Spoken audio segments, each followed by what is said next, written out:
मेरा नाम मानवी कमल है। मैं यहाँ पर उपस्थित सभी लोगों को गणतंत्र दिवस की हार्दिक बधाई देती हूँ। आज हम यहाँ पर गणतंत्र दिवस का शुभ अवसर मनाने के लिए इकट्ठा हुए हैं। 26 जनवरी 1950 को हमारे देश में संविधान लागू हुआ था। मैं 2 लाइन के माध्यम से अपने विचार प्रस्तुत करना चाहती हूँ। किसी ने गीता तो किसी ने कुरान लिख डाला।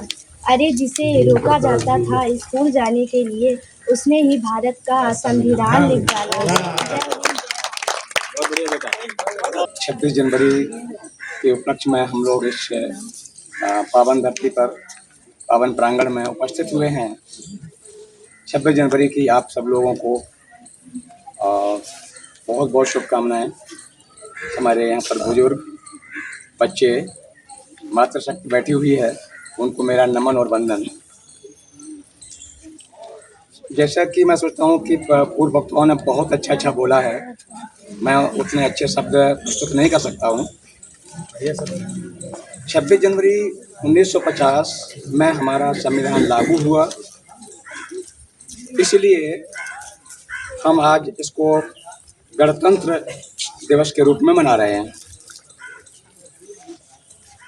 इस दिवस को मनाने के लिए हमारे सैनिकों ने, हमारे महापुरुषों ने बहुत ही बड़े बड़े बलिदान दिए हैं, जो आज हम दिन देख पा रहे हैं, जिसको आज हम बड़े हर्षोल्लास से मना रहे हैं।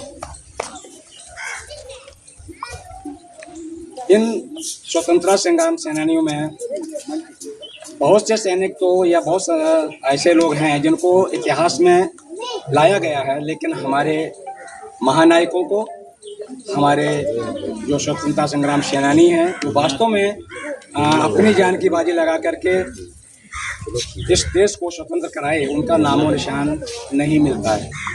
जैसे उसमें से हम कहना चाहेंगे कि हमारे शहीद ऊधम सिंह जी, उनका नाम इतिहास में तो हमें पढ़ाया नहीं गया, ना मैंने पढ़ा।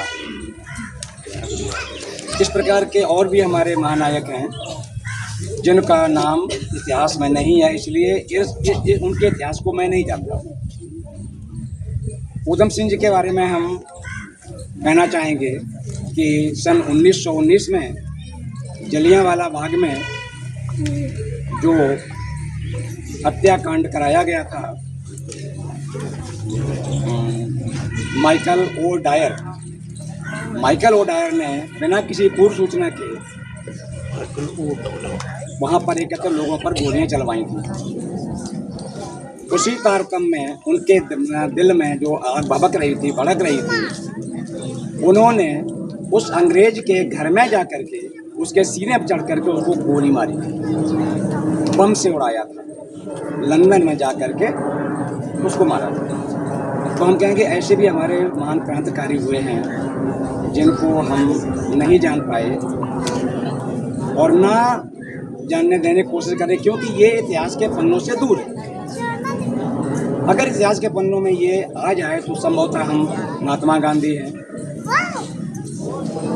लाला लाजपत राय हैं और वगैरह जो भी अपने क्रांतिकारियों में इनके नाम आते हैं, इनके क्रांतिकारी के नाम नहीं हमें देखने को मिलते हैं। तो हम यही कहेंगे कि ऐसे क्रांतिकारियों को कब हम लोग पढ़ पाएंगे, जब हम पढ़ पाएंगे तो जब हमें नहीं पढ़ पाए तो हमारे बच्चे कैसे पढ़ पाएंगे, जब तक उनको वो चीज़ उनके सामने नहीं रखी जाएगी। इसी के साथ हमारा सभी लोगों को नमो बुद्धाय, जय भीम, जय भारत, जय संविधान। धन्यवाद संचालक टीम और इस प्रांगण में उपस्थित, धम्म प्रांगण में उपस्थित हमारे सभी नारी शक्ति, हमारे बड़े बुजुर्ग, हमारे भाई साथियों। जैसा कि आज का जो विषय है गणतंत्र दिवस हम मना रहे हैं, और जो विषय के रूप में भारत के संविधान की उद्देशिका का वाचन एवं विचार गोष्ठी का आयोजन के रूप में ये विषय लिखा हुआ है।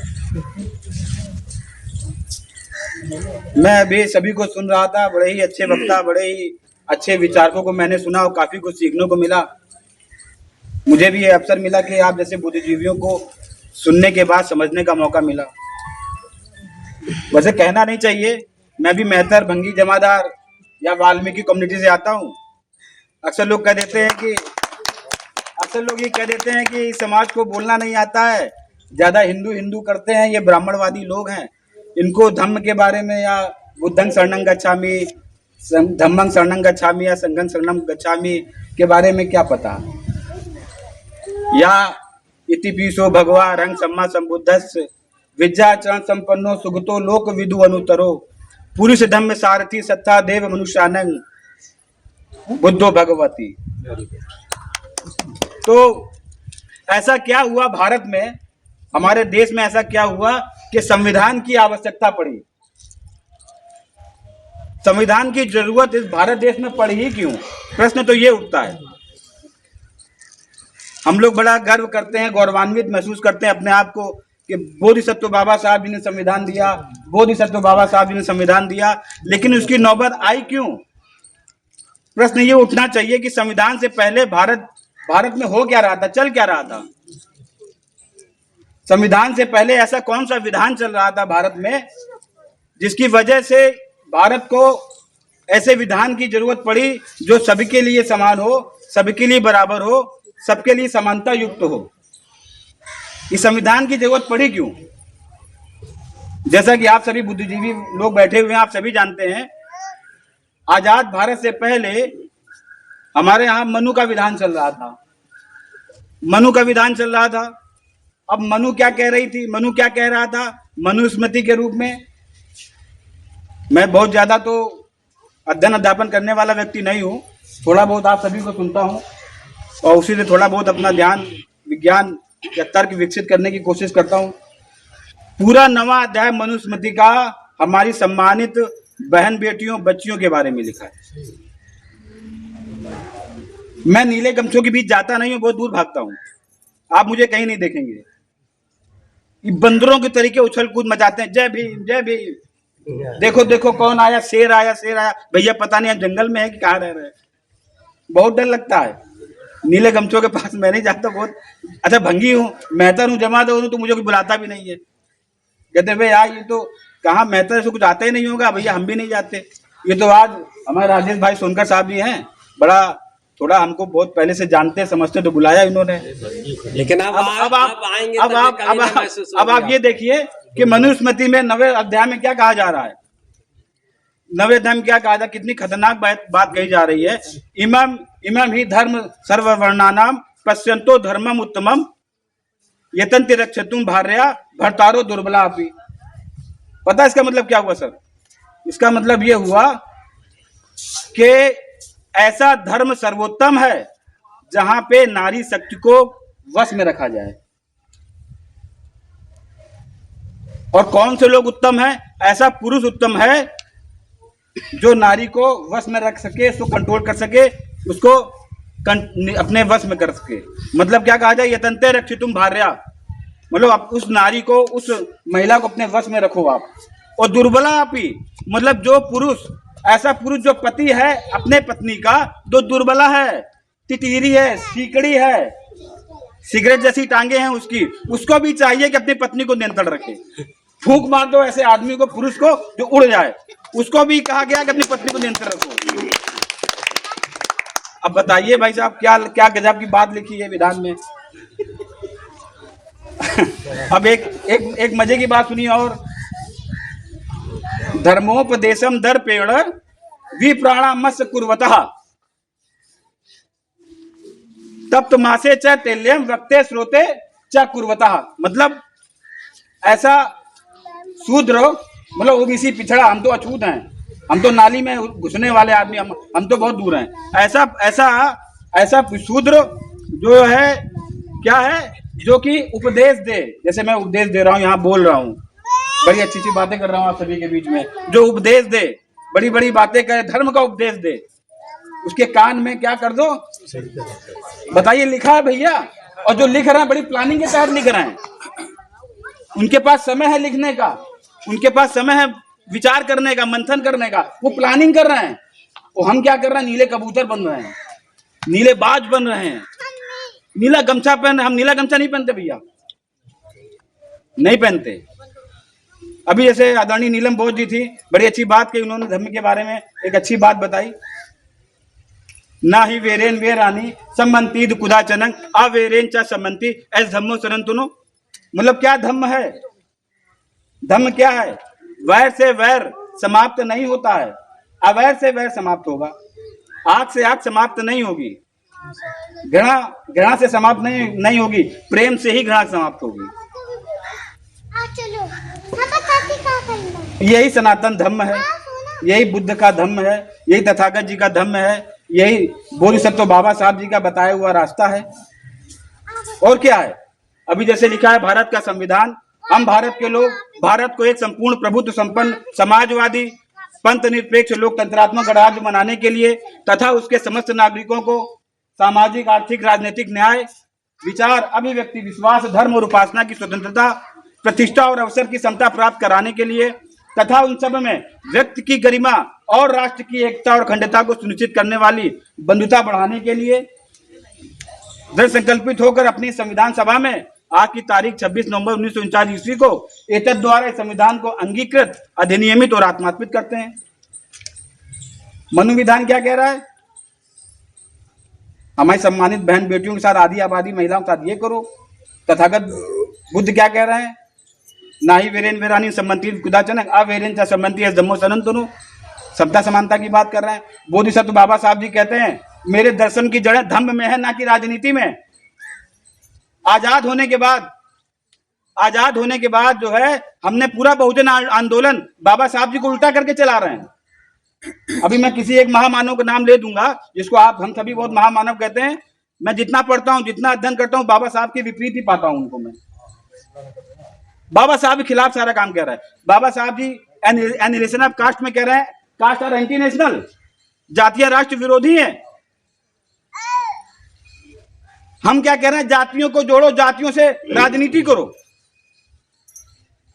हर जाति का नेता क्या कह रहा है? अरे मैं तो भंगी, मैं जमादार, मैं भी नेता हूं।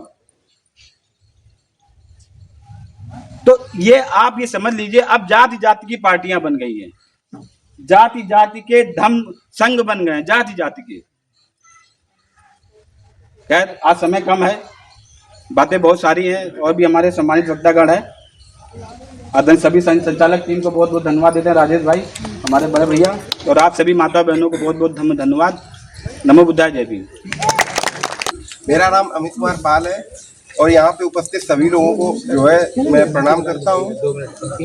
समय काफ़ी हो चुका है इसलिए ज़्यादा टाइम नहीं लूँगा, 2 मिनट में अपनी बात कर दूँगा। जैसा कि हम सब लोग आज जानते हैं कि आज 26 जनवरी है और जैसे कि भारत के संविधान की उद्देशिका का वाचन एवं विचार गोष्ठी का आयोजन लिखा हुआ है, तो मेन आज जो शब्द है हमारा वो है भारत का संविधान। आखिर ये संविधान शब्द है तो क्या इसका रीजन है, क्यों, कैसे बना, क्या है?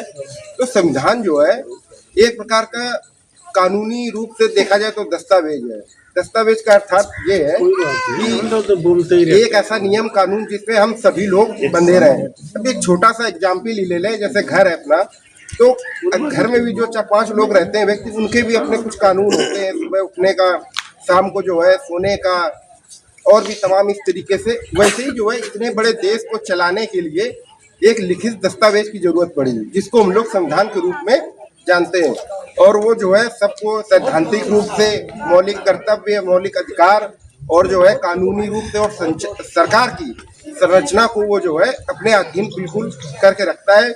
इसलिए जो है संविधान सबको सर्वोपरि रखना चाहिए, क्योंकि हम उससे सब लोग बंधे हुए हैं साथियों। लेकिन आज जो वर्तमान की स्थिति है और हमारे संविधान के साथ जो छेड़छाड़ की जा रही है, इस पे प्रश्न उठाना बहुत जरूरी हो गया है। आए दिन हम लोग देखते हैं कि जो है भारत सरकार जो है इस पे कहीं ये अनुच्छेद में कुछ कर दिया, कहीं इसका आर्टिकल बदल दिया। तो हमारा कहने का अर्थ ये है कि मान लो ये पेड़ ही है, अगर हर महीने इसके हम एक पत्ता काटते रहें तो अंत में क्या होगा? 1-2 साल में तो बिल्कुल गंजा हो जाएगा। केवल हमारे संविधान रहेगा लेकिन उसका कोई औचित्य नहीं बचेगा जो हम उसका कुछ कर सकें, क्योंकि बाबा साहब ने जो दिया उनको बड़ी मजबूती के साथ आर्टिकल दिए हुए हैं ताकि जो है हम उसका अपने संरक्षण के लिए यूज कर सकें। ना कि अब जो हमारे वर्तमान में सरकार है वो जो है धीरे धीरे हमको काटने का ही काम कर रही, छेड़छाड़ करके काटने का काम कर रहे हैं ताकि हम उसके खिलाफ कभी आवाज ही ना उठा पाए। तो साथियों, जैसा कि बाबा साहब ने कहा था कि संविधान कितना भी अच्छा क्यों ना हो और कितना ही अच्छा क्यों ना हो, लेकिन वो तब तक अच्छा साबित नहीं होगा जब तक उसको पालन करने वाले लोग अच्छे नहीं होंगे। और संविधान कितना ही दुर्बल हो, कमजोर हो, लेकिन अगर उसको पालन करने वाले अच्छे व्यक्ति द्वारा किया जा रहा है तो वो सबसे संविधान आपके लिए सबसे अच्छा साबित होगा। साथियों, बस इसी के साथ अपने जो है बात को समाप्त करता हूँ। बस, धन्यवाद। आदरणीय भाइयों बहनों और मेरे छोटे प्यारे प्यारे बच्चों, आगे आइए। ये बताने की आवश्यकता तो मुझे नहीं है क्योंकि ये अब तक इतने लोग बोल चुके हैं, सबको पता चल चुका है कि हम लोग यहाँ पर किस लिए एकत्र हुए हैं। थोड़ा सा हटकर बात करते हैं। पहले मैं धम्म की बात करती हूँ। धम्म अर्थात धर्म का मतलब होता है जो धारण किया जाए, यानी जिन चीज़ों को, जिन बातों को हम फॉलो करते हैं, अपने लाइफ में अपनाते हैं। तो इन चीज़ों को तो आप सबसे पहले अपने घर से शुरू करिए। हो सकता है अभी भी बहुत से लोग ऐसे होंगे कि उनके घरों में सबके साथ कहें भले हम हाँ या ना, लेकिन हो सकता है सबके साथ समानता का व्यवहार ना होता हो। जैसा कि उन्होंने अभी एक एग्जाम्पल थोड़ी देर पहले एक गिलास पानी वाला दिया था, तो हमको इसकी शुरुआत सबसे पहले अपने घर से करनी पड़ेगी। दूसरे को तो हम बाद में समझा पाएंगे। अगर हम अपने को नहीं समझा पाते, अपने घर वालों को नहीं समझा पाते, तो दूसरों को क्या समझा पाएंगे। दूसरी बात आती है इन संगठनों से जुड़े रहने वाली बात। तो ये हमारे सोनकर सर हैं, ये हम लोगों को बहुत अच्छे से मुझे जानते हैं। हमारी चौथी पीढ़ी है जो हम लोग इन सब चीज़ों से जुड़े हुए हैं। बात नंबर 2, हमारी पेरेंट्स के घर में सर बहुत अच्छे से जानते हैं, या हमारे घर में आपको किसी देवी देवता की मूर्ति या कैलेंडर आपको नहीं मिले। मेरी मदर 85 इयर्स की होके ख़त्म हुई हैं। कभी उन्होंने ज़िंदगी में कोई व्रत नहीं रहा और ना मैं रहती हूँ, इवन करवा चौथ भी नहीं रहती, ना मेरी बेटियां रहती हैं। और मेरी 3 बेटियां हैं। तीनों बेटियां मेरी बहुत अच्छी तरह से अंबेडकर और बुद्ध वगैरह के बारे में जागरूक हैं, और कहीं भी 4 लोगों के बीच में कोई बात होती है तो वो बेझिझक बोलती हैं, अगला कोई कुछ भी सोचे। तीसरी बात मैं आती हूँ, लोग जाति की बात करते हैं, छोटी जाति, बड़ी जाति, इन शब्दों को आप लोग इस्तेमाल करना छोड़ दीजिए। कोई जाति छोटी नहीं है, कोई बड़ी नहीं, सबके अपने अलग अलग नाम है, ठीक है। तो कभी भी अगर आपके सामने कोई कहता आप छोटी जाति के, नहीं, हम छोटी जाति के नहीं, हम इस जाति के। तीसरी बात हम करते हैं महिलाओं की, कि बाहर जाते आते समय सर जानते हैं हमारे यहाँ फादर बहुत समय से जुड़े हुए थे और मेरे हस्बैंड भी, ऑल यूपी में कहीं भी कोई मीटिंग हो वो ना अटेंड करें, ये इम्पॉसिबल था। लेकिन अब आज के दिन में मेरे हस्बैंड और मेरे फादर दोनों ही लोग चलने में बिल्कुल असमर्थ हैं, चल फिर नहीं सकते हैं। तो उनकी जिम्मेदारी मैं निभाने की कोशिश कर रही हूँ, कोशिश करती हूँ। अभी तक समय कम होता था थोड़ा, अब मैं रिटायर हो गई हूँ, तो मैं कोशिश करती हूँ कि मैं 100% पहुँचने की कोशिश करूँ। तीसरी बात आती है महिलाओं की, अगर हम करें तो किसी भी देश की में महिलाएं वहाँ की जनसंख्या का लगभग आधी होती है। तो अगर हम अपने देश की आधी जनसंख्या को पिछड़ा रखते हैं, चाहे वो मेरे घर की महिलाएं हों, चाहे वो बाहर, तो आप फिर ये भूल जाइए कि हम कभी भी आगे 100% बढ़ पाएंगे, नेवर, कभी नहीं। और बहुत से लोग राम राज की बात करते हैं। किस राम राज? जब शंभू ऋषि को मार दिया गया था। हमें नहीं चाहिए राम राज, हमें अपना राज चाहिए। हम जनसंख्या में इतने ज़्यादा हैं कि हमको आरक्षण, ऐसी स्थिति आए भगवान करे कि आरक्षण हम ले नहीं, हम दें आरक्षण। आरक्षण की उनको जरूरत है, हमको आरक्षण की आवश्यकता नहीं है।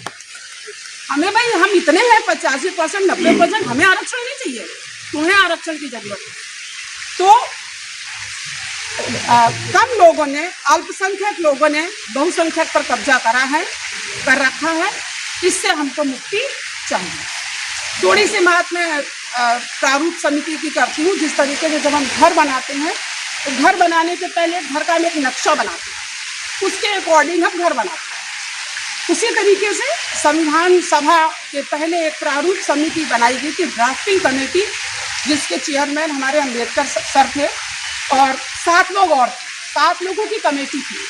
किसी न किसी वजह से उन सभी लोगों ने अपने आप को उससे विड्रॉ कर लिया।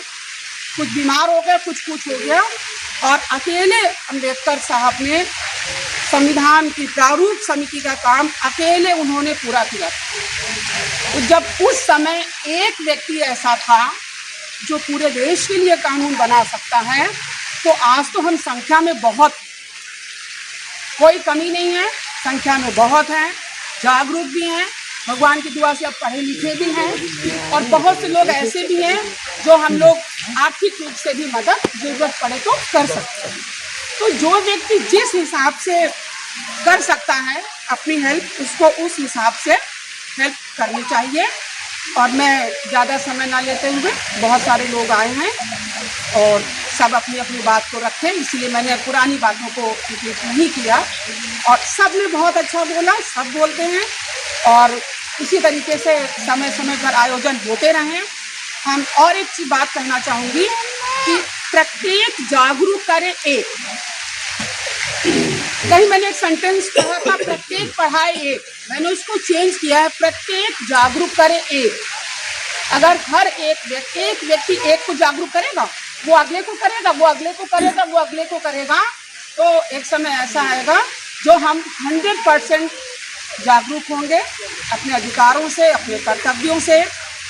तो बस इसी के साथ मैं अपनी वाणी को विराम देती हूँ। भाई बहनों और बड़ों, दोस्तों, बच्चों को मेरा गणतंत्र दिवस का हार्दिक शुभकामनाएं। और गणतंत्र दिवस के बारे में मैम ने तो बहुत अच्छा बोल ही दिया है, तो मैं और कुछ ना करते हुए मैं कुछ बाबा भीमराव अम्बेडकर के पर एक कुछ कविता पढ़ना चाहूँगी। लेकर के झाड़ू हाथी से कलम थमा गया, लेकर के झाड़ू हाथी से कलम थमा गया, जख्मी पड़ी थी कौम वो मरहम थमा गया, जख्मी पड़ी थी कौम वो मरहम थमा गया। मटकी बंधी थी पेट पर, मटकी बंधी थी पेट पर, झाड़ू थी पीठ पर, चितड़े हटा के तन से वो रेशम उड़ा गया, चितड़े हटा के तन से वो रेशम उड़ा गया। जुल्मों सितम की आंधी में सदियाँ गुजर गईं, जुल्मों सितम की आंधी में सदियाँ गुजर गईं, ऐसा किया था जुल्म की जिंदगी उजड़ गई, ऐसा किया था जुल्म की जिंदगी उजड़ गई। बाबा ने हाथ थाम के चलना सिखा दिया, बाबा ने हाथ थाम के चलना सिखा दिया। दलितों की देखो आज तो पीढ़ी ही तर गई, दलितों की देखो आज तो पीढ़ी ही तर गई। लकड़ी को काट करके कलम बना गया, लकड़ी को काट करके कलम बना गया, बिखरे पड़े थे तो उन्हें एक दल बना गया, बिखरे पड़े थे तो उन्हें एक दल बना गया। कि झोपड़ी गरीब की कलम से वो उन्हें, कि झोपड़ी गरीब की कलम से वो उन्हें संविधान की शिलाओं से महल बना गया, संविधान की शिलाओं से महल बना गया। आओ कि खुद से आज ये वादा करेंगे हम, आओ कि खुद से आज ये वादा करेंगे हम, उनके सिखाए रास्ते पर ही चलेंगे हम, उनके सिखाए रास्ते पर ही चलेंगे हम। शिक्षित बनेंगे एकता का पाठ पढ़ेंगे, शिक्षित बनेंगे एकता का पाठ पढ़ेंगे। बाबा तुम्हारी याद, बाबा तुम्हारी सीख को जिंदा रखेंगे हम, बाबा तुम्हारी सीख को जिंदा रखेंगे हम। मुझको भी मेरा आज याद आ गया, मुझको भी मेरा आज याद आ गया। सोए हुए थे हम कि वो हमको जगा गया, सोए हुए थे हम कि वो हमको जगा गया। फूले न जो जलाई की ज्योति उम्मीद की, फूले न जो जलाई की ज्योति उम्मीद की। बाबा मेरा उस ज्योति को एक लौ बना गया, बाबा मेरा उस ज्योति को एक लौ बना गया। संविधान की ये ज्योति यूं ही जलती रहेगी, संविधान की ये ज्योति यूं ही जलती रहेगी। बाबा तुम्हारी कमी हमको खलती रहेगी, बाबा तुम्हारी कमी हमको खलती रहेगी। उम्मीद की लहर अब न थमेगी कभी, उम्मीद की लहर अब न थमेगी कभी। दलितों के दिल में यूं ही ये पलती रहेगी, दलितों के दिल में यूं ही ये पलती रहेगी।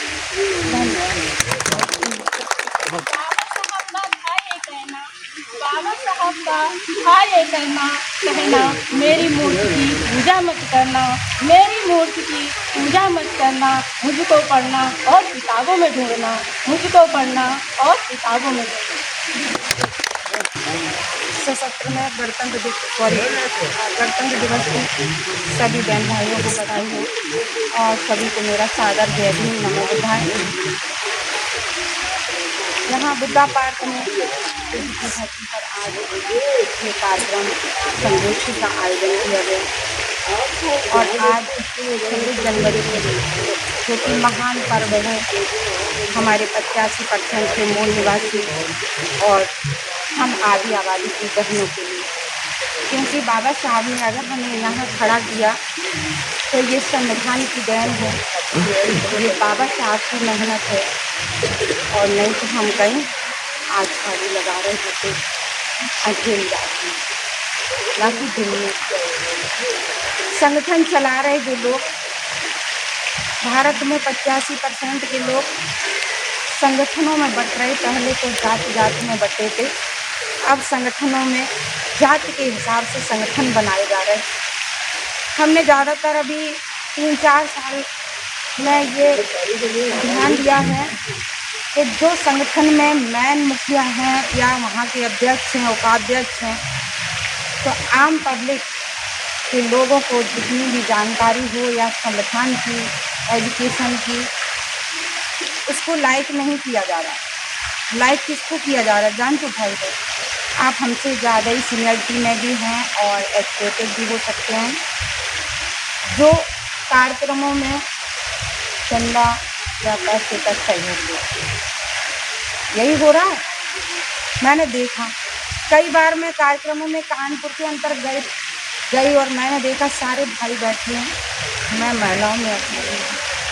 मैंने कहा मैं भागूंगी नहीं, भागने की क्या जरूरत। बाबा साहब ने जब संविधान दिया, हमको बता दिया कि 330 और 342 के अनुसार हम भारत के मूल निवासी हैं और हमें एक हिंदू कोड बिल के माध्यम से एक ताकत दी कि हम भी अपनी आवाज़ बुलंद कर सकते हैं, अपनी बात कह सकते हैं कोर्ट कचहरी में। तो क्या भागने की ज़रूरत। मैंने अपनी बात को वक्त भी रखा है संगीत के माध्यम से और अपने स्पीच के माध्यम से भी। लेकिन मैं क्षमा प्रार्थी हूँ उन लोगों से। मैं चाहती हूँ कि जो लोग थोड़ा समाज के बारे में जानते हैं, उनका पैसे के प्रति मनोबल गिराने का काम ना करें तो ज़्यादा बेहतर है।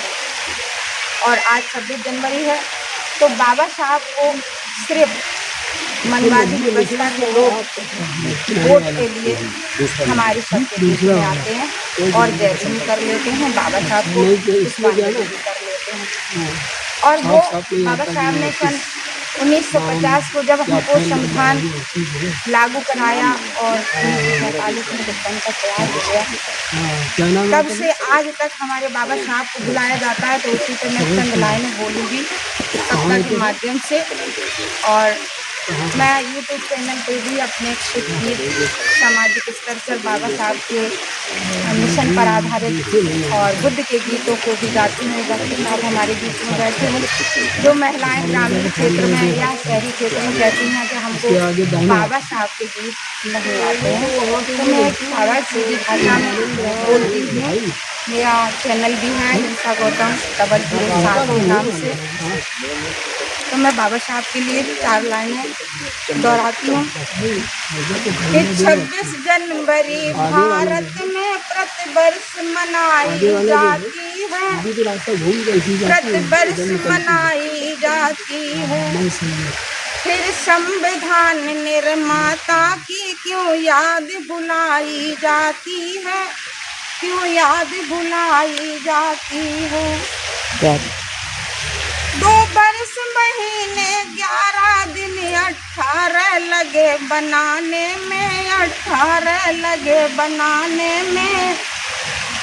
और याद ना जाए भाषण में, इन नेता लगे छुपाने में, इन नेता लगे छुपाने में। 2 वर्ष महीने 11 दिन 18 लगे बनाने में, 18 लगे बनाने में। और याद ना आए भाषण में, इस नेता लगे छुपाने में। ब्राह्मण क्षत्रिय वैश्य शूद्र यदि इस संविधान का निर्माता होता, क्या भैया होता ना, कि वैश्य ब्राह्मण क्षत्रिय इस संविधान का निर्माता होता, तो उनके नाम की दिन रात जोत जलाई जाती। जैसे सियापत रामचंद्र की महिमा गाई जाती हो, यही तो होता। चाचा नेहरू की जय हो वे, गांधी बापू की जय हो वे। चाचा नेहरू की जय हो वे, बापू गांधी की जय हो वे। बापू के बापू बाबा साहब की फिर क्यों न यहाँ पर जय हो वे, फिर क्यों न यहाँ पर जय हो वे। ये बात छुपाई जाती है, पर संविधान निर्माता की क्यों याद भुलाई जाती है। 26 जनवरी इस भारत में प्रतिवर्ष मनाई जाती है, प्रतिवर्ष मनाई जाती है। पर संविधान निर्माता की क्यों याद भुलाई जाती है, क्यों याद भुलाई जाती है। जय भीम, नमो बुद्धाय। सभी लोगों को नमो बुद्धाय, जय भीम, जय संविधान। आज मैं इस मंच पर बोलने के लिए आया हूँ। जैसा कि आप सभी को पता है, पहले से ही पूर्व विदित है कि 26 जनवरी 1950 को हमारे देश का गणतंत्र दिवस मनाया जाता है। 26 जनवरी 1950 को इस मनाने का उद्देश्य है हमें अपने संविधान के मूल आदर्शों को जानना, जो बाबा साहब का सपना था उसको आगे बढ़ाना। बाबा साहब ने कहा भी था कि अगर अभी बताया था भैया ने कि संविधान कितना भी अच्छा क्यों ना हो, अगर उसको चलाने वाले लोग, अगर उसका पालन करने वाले लोग अच्छे नहीं हैं तो संविधान कमज़ोर हो जाएगा। दूसरा है कि संविधान जिस प्रकार से मैं देखता हूँ, काफ़ी न्यूज़ चैनल घरों में टीवी एलईडी खोल लिया और उसमें जो है ये अखंड धार्मिक आस्था वाले चैनल हैं, लेकिन हमारे संविधान का कोई चैनल नहीं है। तो मीडिया के लोगों को जो है ये जो जिस प्रकार से मीडिया के चैनल हमारे धार्मिक पूजा के बारे में बताते हैं, उसी प्रकार से हमारे संविधान के बारे में भी ये जानकारी देना चाहिए, ताकि हम उससे निकल चुकें और हमें जागरूकता बढ़ सके। बाबा साहब ने कहा था कि जीवन लंबा होने के बजाय महान होना चाहिए। वही है। और इसमें कुछ लाइनें हैं। एक पंक्ति है कि हर जला दीप है आरती तो नहीं, हर जला दीप है आरती तो नहीं, हर कोई राष्ट्र का पारथी तो नहीं, राष्ट्र की अस्मिता जिसको प्यारी नहीं, राष्ट्र की अस्मिता जिसको प्यारी नहीं, वह कोई और है भारती तो नहीं। कलम से जो तकदीर लिख गए, दबे कुचलों को अधिकार लिख गए, जो झुके नहीं किसी जुल्म के आगे, वो अम्बेडकर इतिहास लिख गए। नारे से नहीं ज्ञान से लड़े, कलम को हथियार बनाया, हर वंचित को हक दिलाकर भारत को लोकतंत्र सिखाया। आगे मैं अपनी बात यहीं समाप्त करता हूँ। 2 लाइनों के माध्यम से मैं संदेश देना चाहूँगा कि वक्त कम है, जितना दम है लगा दो, कुछ को मैं जगाता हूँ, कुछ को तुम जगा दो। बहुत बढ़िया।